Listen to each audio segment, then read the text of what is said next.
Hello everybody, this is Jasper Eden with occasional tech videos. This video is kind of special because I'm doing an unboxing of the first generation iPod mini. Now if you follow me on my Instagram account at @Jasper Eden, so original I know, right? Then you know that I have begun to collect iPod models because Apple has discontinued them. These things are now, up to 18 years old. They're old, and yet these still work, except for this one.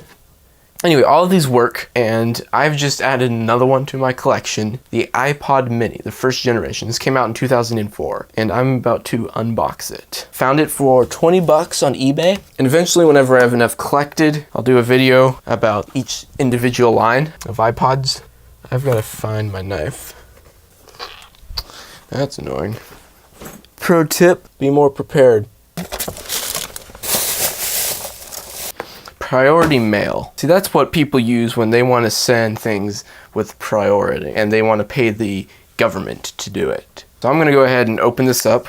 Surprise, I have a knife. Alright, now don't get too upset because I have a knife. Is it illegal yet to have a knife?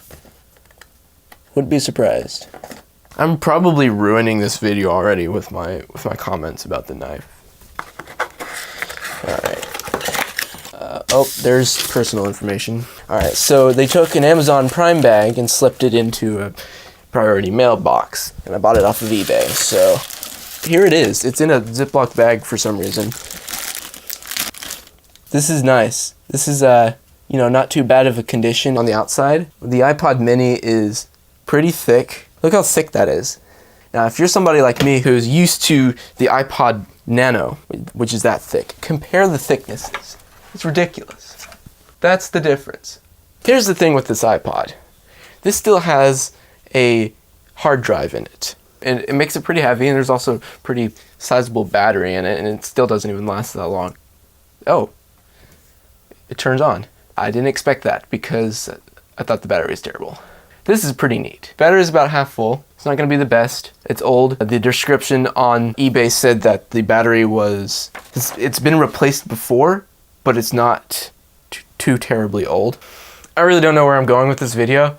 It's just that I now have 5 classic click wheel iPod devices and a measly iPod Touch that's been mutilated.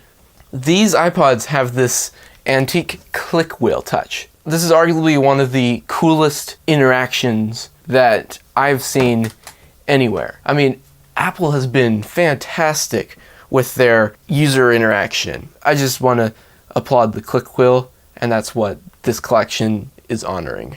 Alright, with that, I'm going to stop my mic and my camera. I'm going to go give a thumbs up to the seller of this iPod that is still in very good condition. It's much better condition than this iPod and this iPod. And I'll see you around.